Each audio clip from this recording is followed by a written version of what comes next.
ఓం శుభంకర్యే నమః. 2024 ఫిబ్రవరి మాసంలో మిథున రాశి వారికి గల గోచార ఫలితాలను తెలియచేస్తున్నాము. శ్రద్ధగా ఆలకించండి. ఈ మాసములో మిథున రాశి జాతకులకి లక్ష్మీ కటాక్షము సంపూర్ణముగా ఉంటుంది. చాలా భద్రంగా జాగ్రత్తగా ఉండాలి. ఇప్పుడు ఈ మాసములో మన దగ్గర ఏది ఉన్నా లేకపోయినా మంచితనము అనేటువంటిది ఉంటే అది మనని నిలబెట్టవచ్చును, అది సత్యమే. కానీ ముందుగా మనకి అనేకమైనటువంటి దెబ్బలని తెచ్చిస్తూ ఉంటుంది. వాటినే అనుభవాలు అని మనం అనుకుంటూ ఉంటాం. కాబట్టి కుటుంబ సభ్యులతో, మిత్రులతో, ఆప్తులతో, తల్లిదండ్రులతో, అత్తమామలతో, భార్య పిల్లలతో, ఎవరితోనైనా సరే నిరంతరము ఒకే విధముగా ఉండటం అనేటువంటిది చాలా మంచిది. చాలామంది ఒక పూట ఒక రకంగా, ఒక పూట ఒక రకంగా ఉంటూ ఉంటారు. ఇది వారి యొక్క నిత్య కృత్యానికి కానీ, నిత్య విధానములో కానీ పెద్దగా వారికి తెలియదు. కానీ ఇలాగా ఏదైనా కలిసి వచ్చినప్పుడు మాత్రం తెలుస్తుంది. కాబట్టి ఆ మాటని పడకుండా మీరు సురక్షితముగా ఉండాలి అంటే ముందుగా మిమ్మల్ని మీరు తెలుసుకుని అడుగు వేయటం మంచిది. ఉద్యోగస్తులు కానీ, వ్యాపారవేత్తలు కానీ తోటి వ్యక్తులతో ప్రేమతో, ఇష్టముతో ఉండండి. అసహ్యముగా ఎవరిని చూడవద్దు. ఇవాళ మీరు అసహ్యంగా చూసిన వారే రేపు మీ అవసరానికి ఉపయోగపడతారు. స్త్రీలు మీ యొక్క మిత్రులతో, కుటుంబ సభ్యులతో చక్కటి అవినాభావ సంబంధంతో ఉండటం అనేటువంటిది మంచిది. మిథున రాశి జాతకులు ప్రయాణము చేసేటప్పుడు కానీ, ఇతరుల యొక్క వాహనాలని తీసుకుని వెళ్ళేటప్పుడు కానీ చాలా జాగ్రత్తగా ఉండాలి. చటుక్కున ప్రమాదము గోచరించేటువంటి సందర్భాలు ఉన్నాయి. స్నేహితులు, ఆప్తులు వెంట పడతారు మీకు సహాయం చేయటానికి. అనవసరంగా ఎవరిని కూడా మిస్యూజ్ చేయకండి. అవసరమైన దగ్గర మాత్రమే వారిని వాడటం అనేటువంటిది మంచిది. భవిష్యత్తు మీద చక్కటి ప్రణాళికతో ఉంటారు. విదేశాలలో ఉన్నటువంటి మిథున రాశి వారు తొందరపాటుతో ఎక్కడ పడితే అక్కడ పెట్టుబడులని పెట్టి నష్టపోకండి. చక్కటి సందర్భాలు మరిన్ని ముందు ముందు గోచరిస్తూ ఉంటాయి. విద్యార్థులు విద్యాభ్యాసము పైన, చదువు పైన మాత్రమే శ్రద్ధ పెట్టడం మంచిది. ఇతర వ్యాపకాలని కట్టిపెట్టండి.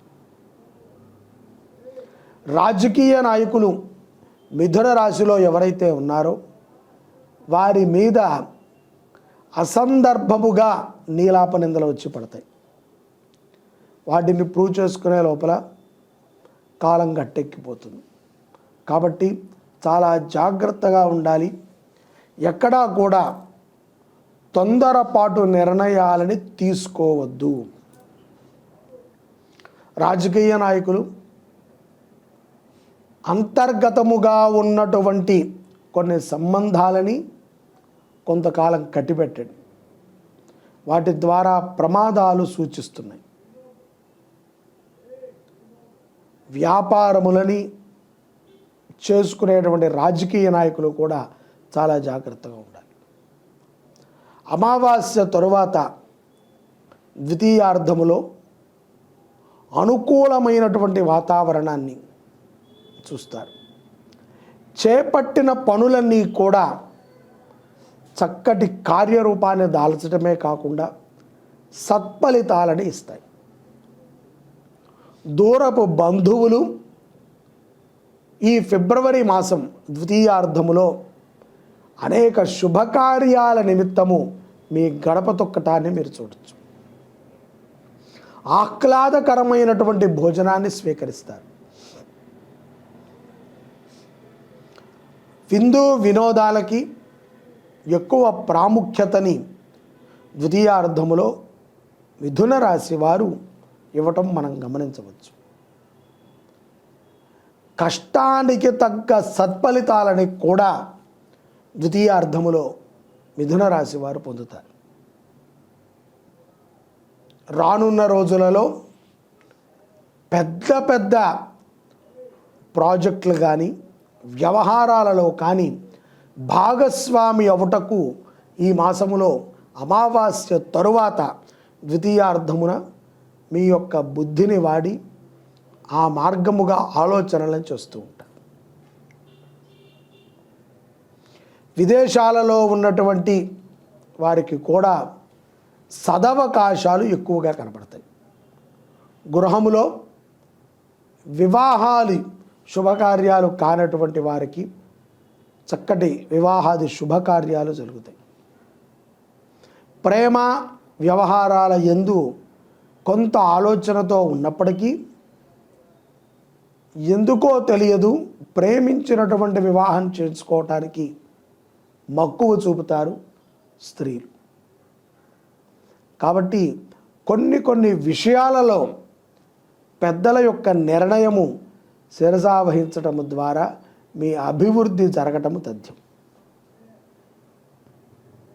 కాలక్రమంగా ఫిబ్రవరి మాసములో అత్యద్భుతమైనటువంటి ఫలితాలని మిథున రాశి వారు పొందటము తథ్యము.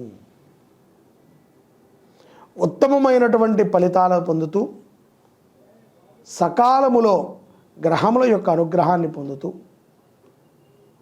ఆనందముగా గడపటానికి మిథున రాశి జాతకులు శివారాధనని చెయ్యటము, శివాలయములో అన్నదానము చేయటము, సోమవారము పూట ఆవు నేతితో శివాలయంలో దీపారాధన చేయటము చాలా మంచి గొప్ప ఫలితాలని మిథున రాశి వారికి ఇస్తాయి.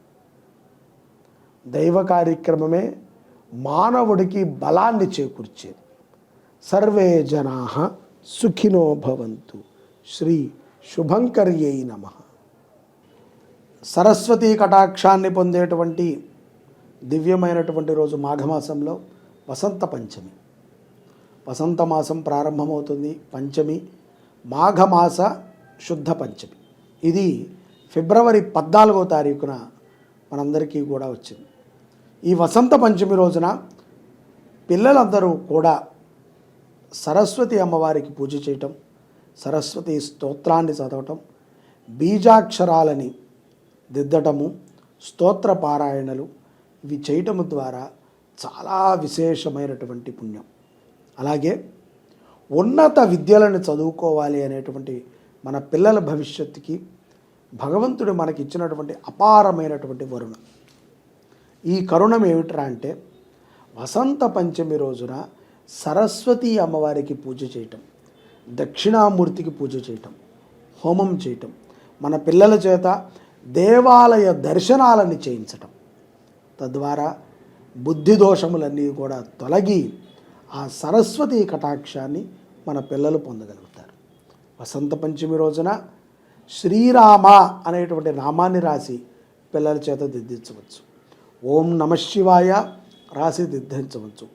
ఓం సిద్ధే నమః అనేటువంటి నామాన్ని రాసి దిద్దించవచ్చు. లేకపోతే ఓం సరస్వత్యై నమః అనేటువంటి నామాన్ని రాసి దిద్దించవచ్చు. తద్వారా పిల్లలకి ఎంతో మేధశక్తి పెరుగుతుంది. వసంత పంచమి రోజున ప్రతి ఒక్కరూ కూడా సరస్వతి అమ్మవారిని పిల్లలు ధ్యానము చేయండి, సరస్వతి కటాక్షాన్ని పొందండి. జై శుభంకరి. ఓం సరస్వత్యై నమః.